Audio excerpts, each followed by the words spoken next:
Hi everybody, Tyler here. I'm standing in the middle of the Marlboro apartment complex near Bay 50th Street in South Brooklyn. You might recognize this building's entryway behind me as the entryway to Popeye's apartment.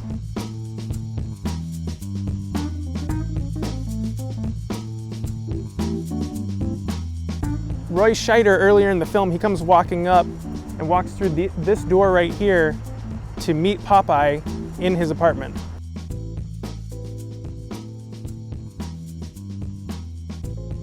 So I'm at Grand Central Station right now. This is the shuttle platform, track 1. This one goes from Grand Central to Times Square and back. So this right here, these stairs are where Popeye and Charnier come walking down into the station. And this open space is where the custard stand was. Right about there is where the juice was and Charnier was drinking the juice. And right about here was where Popeye was looking at him and eating the candied apple. This sign is actually kind of funny because it says that the shuttle is not wheelchair accessible, but they filmed the whole scene with a wheelchair as a dolly. The film was shot fast. The actors understood what they were supposed to do and did it. The camera crew followed the action like they were on a documentary. All the movement here is done from a wheelchair. We didn't have dolly tracks. We used to push Ricky Bravo around on a wheelchair. So even though the movement is rather smooth, it's not totally smooth. It has more of what I call an induced documentary feel. Now right here, this pillar right here is pretty much the same spot where the payphone was, where Popeye calls in to let everybody know that Charnier has left the hotel. And right over here, this is the area right here where the train would come up and they went back and forth on and off the train. So it's actually a really, really interesting spot here. And it looks fairly similar, except the color of the pillars is different. And obviously it's missing the really cool custard stand, which I wish was still here. So they used a lot of guerrilla filming tactics to get this scene. It would have been very problematic to have to shut down the station and very costly. So what Friedkin did was he got a lot of the friends in the law enforcement to kind of help do crowd control and all that.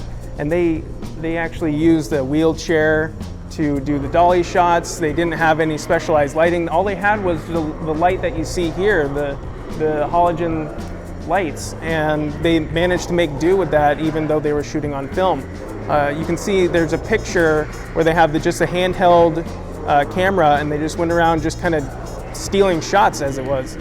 So it's really interesting to kind of see the area in which they had to map this whole thing out. So it actually makes a lot of sense why they would choose this location to shoot this scene.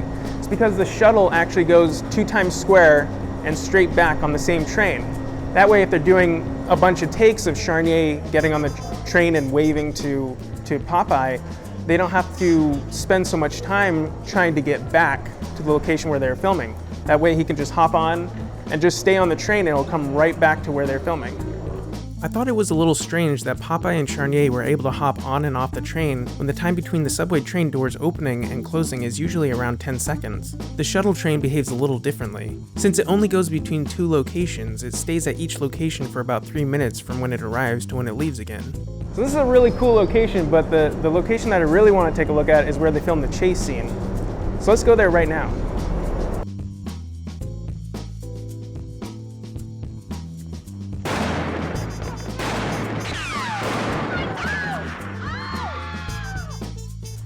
So this spot right behind me is where Popeye comes walking up after he loses Charnier in Grand Central Station.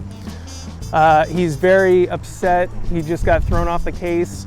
And right then he passes a woman who gets shot by a sniper's bullet coming from this building right here. So Friedkin wouldn't storyboard his shots. He would actually come out much earlier on the actual location and map out how everything was going to go. So he'd set up the blocking, where the woman was going to be, where Gene Hackman was going to dive behind the tree to get away from the sniper's bullets, and how he would strafe up against the side of the wall. So let's actually go take a look at the wall over here.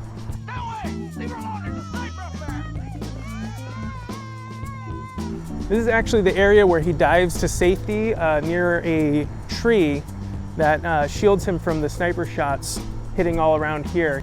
So he runs from his cover here where the tree was and hugs this wall right here and strafes along the side of it so the sniper can't hit him before jumping this rail so he can get into the building.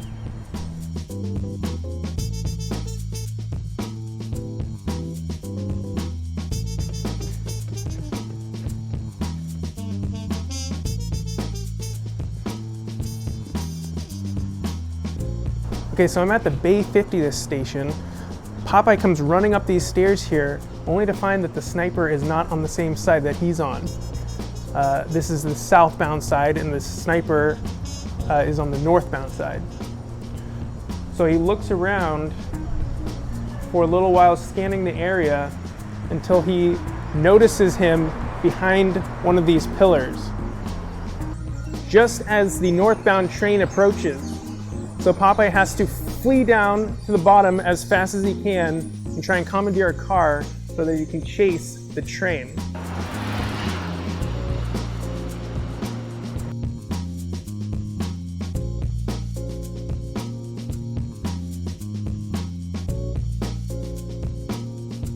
All right, so I'm on the D train right now.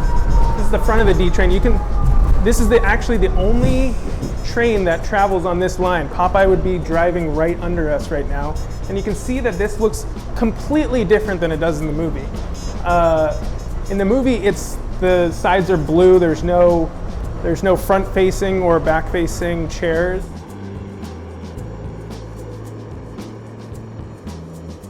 So this is actually where the conductor is right here.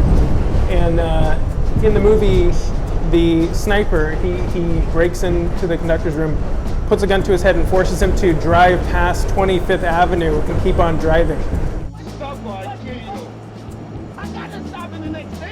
The transit authority refused to let an actor drive the subway train, so the conductor was played by the actual conductor of the train.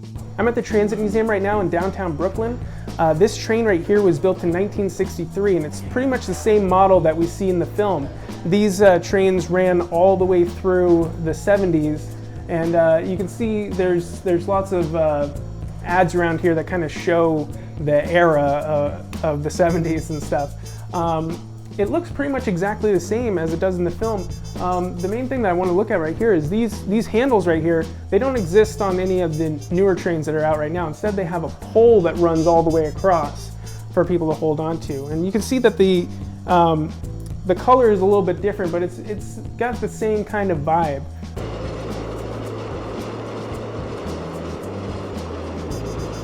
This map right here is from the 60s and 70s when this train was on the tracks. We're actually right about here at the Transit Museum, and down here, this is where the chase was. So it went from Bay 50th Street up to 62nd Street, just this little stretch. And you can see right here that it was the B line. So only the B ran on that line. Right now, only the D runs on that line.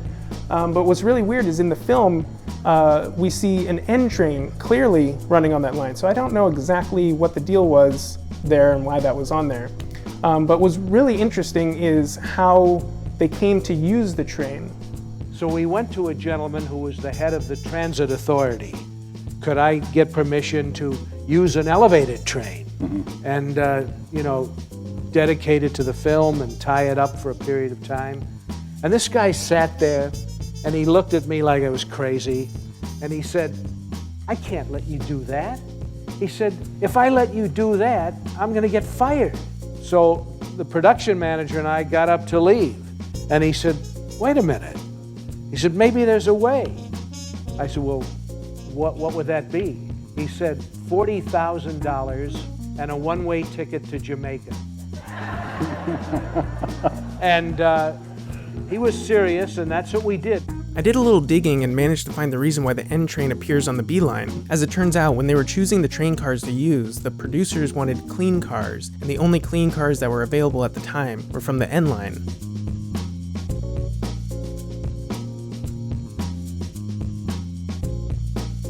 So this spot right here is where Gene Hackman, he almost hits the woman in the carriage right crossing the street right here, and he ends up hopping up onto the curb and driving through a bunch of stacked boxes.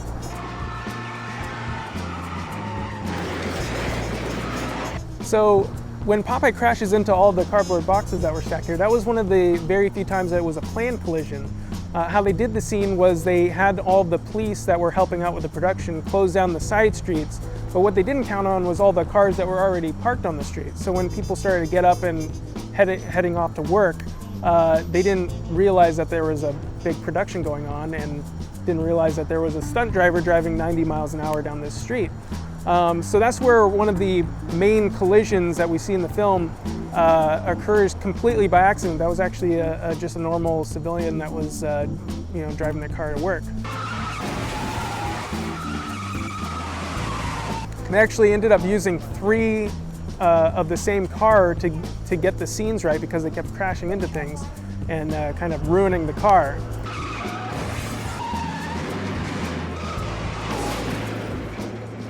This shot here was not filmed in the same area at the bottom of Brooklyn as the rest of the chase scene, but instead it was shot near the top of Brooklyn, quite a ways away. They found this fence while doing location scouting near Myrtle Avenue. Friedkin liked the fence and wanted to include the stunt of crashing into it in the final film.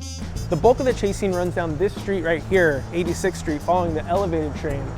Bill Hickman, who was the stunt driver, actually drove down this street going 90 miles an hour for 26 blocks without stopping.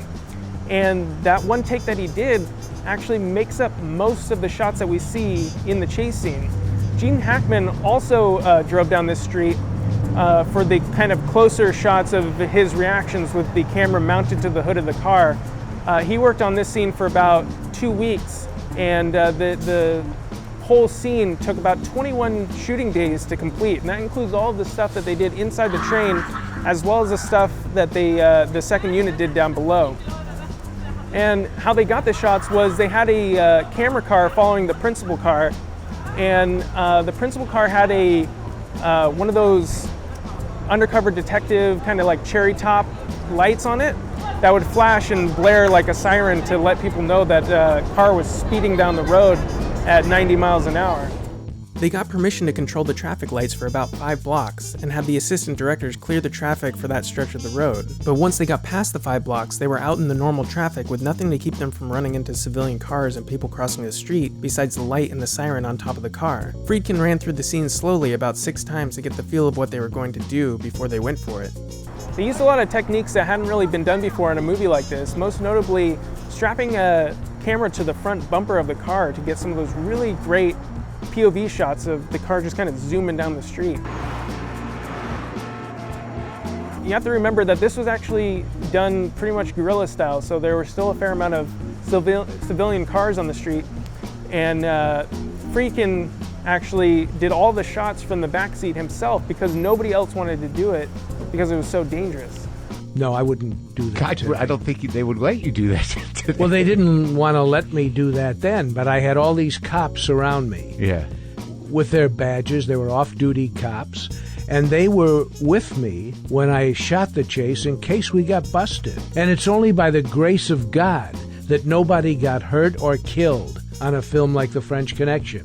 They used a 50mm lens for the camera in the back seat to get something close to how human eyes see, which puts the viewer right in the car with Popeye. The camera on the front bumper was wider, a 25mm lens, to let us take in a better field of view to see all the dangers on the road. They didn't record any sound while they were filming the chase because they had the siren on top of the car. So well after the scene was filmed, soundman Chris Newman created the sounds of the elevated train in New York, and the sound supervisor Don Hall created the car and street sounds in California at the Fox Studios. To get the proper rhythm and pacing for the chase scene, Friedkin and editor Jerry Greenberg cut the scene to the cover of Black Magic Woman by Carlos Santana. If you get a chance, watch the chase scene while listening to the song. It's pretty interesting. Cinematographer Owen Roisman said in an interview that he undercranked some of the shots to 18 frames per second, which made those shots appear 25% faster than normal. Apparently, you can see the exhaust coming out of the backs of some of the cars at a faster rate than normal, but it's really hard to tell. Friedkin mentioned that for a lot of the shots they couldn't undercrank because you'd see pedestrians walking on the sidewalk and it wouldn't work to speed up those shots.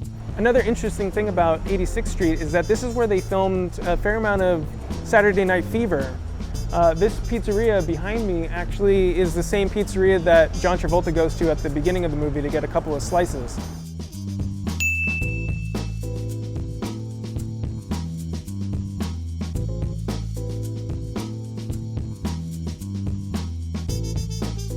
The point of view shot of the train crashing into the train in front of it was done in reverse and undercranked at 12 frames per second to make it appear faster. The actual shot as they filmed it would look something like this.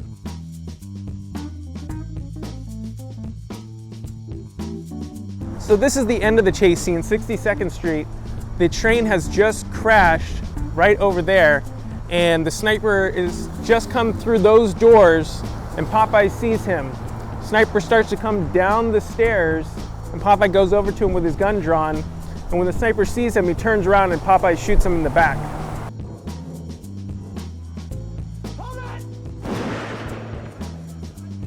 So this spot right here, this is where Popeye slumped over after he shot the sniper. Sniper falls down these stairs right here and ends up right in the corner here.